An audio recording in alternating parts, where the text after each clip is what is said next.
அவனுடைய வார்த்தையில கூட ஆண்டவர் சொல்றாரு, 2 தெசலோனியர் 2ஆம் அதிகாரத்துல 6வது 7வது வசனத்துல ஆண்டவருடைய வார்த்தை சொல்லியிருந்து, இந்த கடைசி நாட்கள்ல கூட ஆண்டவர் இந்த அழிவை கொண்டு வருவதற்கு முன்பதாக இந்த உலகத்தில் அந்த அந்தி கிறிஸ்து வெளிப்படாமல் இருப்பதற்கு காத்து கொண்டிருப்பது சபை என்று தேவ வார்த்தை சொல்லுகின்றது. வாசிங்களேன்.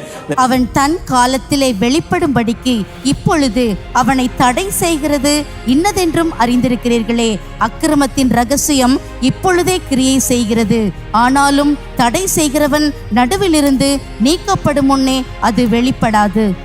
அவனுடைய வார்த்தை சொல்லுங்க, அக்கிரமத்தின் ரகசியம் இப்பொழுதே கிரியை செய்கின்றது, ஆனாலும் தடை செய்கிறவன் நடுவிலிருந்து நீக்கப்படும் முன்னே அது வெளிப்படாது.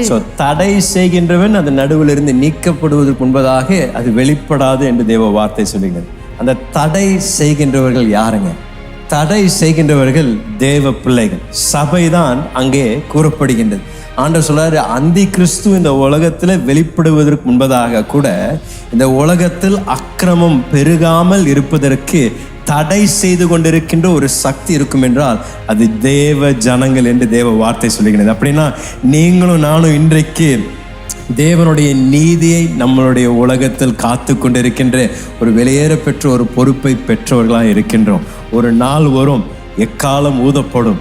எக்காலம் ஊதப்படும் பொழுது நடுவானத்தில் நாம் யாவரும் நம்முடைய இரட்சகரை நாம் சந்திப்போம். இயேசுவை தங்களுடைய சொந்த இரட்சகராக ஏற்றுக்கொண்டிருக்கின்றவர்கள் அன்றைக்கு எடுத்து கொள்ளப்படுவார்கள்.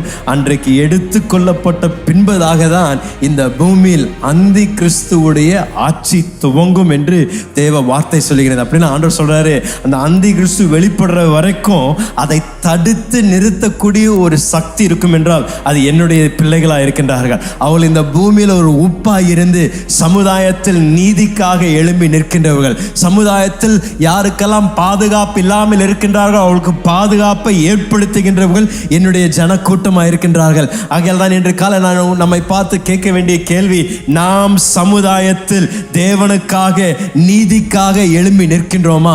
நாம் தேவனுக்காக சமுதாயத்தில் இந்த அக்கிரமம் பெருகாமல் இருப்பதற்கு ஒரு பாதுகாப்பின் சக்தியாக நாம் இன்றைக்கு நடைபெறுகின்றோமா? இதான் தேவன் நம்மை பார்த்து சொல்றாரு, நீங்கள் இந்த பூமியில உப்பாய் இருக்கின்றீர்கள். அப்படின்னா இந்த பூமி அழிந்து போகாம இருப்பதற்கும் கெட்டு போகாம இருப்பதற்கும் நீங்க இருக்கின்ற வரைக்கும் அதை பாதுகாக்கக்கூடிய ஒரு வெளியேற பெற்ற பொறுப்பை உங்கள் கரத்துல நான் தரேன். அப்படின்னா நீங்க இருக்கிற வரைக்கும் உங்களுடைய தெருவில் தேவனுடைய சமாதானம் இருக்கணும். நீங்க இருக்கும் வரைக்கும் உங்களுடைய கம்பெனியில தேவனுடைய கிருபை விளங்கணும். நீங்க வேலை செய்கின்ற அந்த இடத்துல நீங்க தேவனுக்கு பயப்படுகின்ற ஒரு பிள்ளையா இருக்கின்றபடியால அந்த வேலை ஸ்தலம் ஒரு ஆசீர்வதிக்கப்பட்ட பாதுகாப்பு நிறைந்த ஒரு வேலை ஸ்தலமா இருக்கணும். ஏன்னா தேவ பிள்ளைகள் எங்கெங்க இருக்கிறோமோ அங்கங்க இருக்கிற இடங்களில் நீதிக்காக, தேவனுடைய வெளியேறப்பட்ட ராஜ்யத்திற்காக, இந்த பூமியில அக்கிரமம் பெருகாமல் இருப்பதற்காக எழும்பி நிற்கக்கூடிய ஒரு சாட்சி நிறைந்த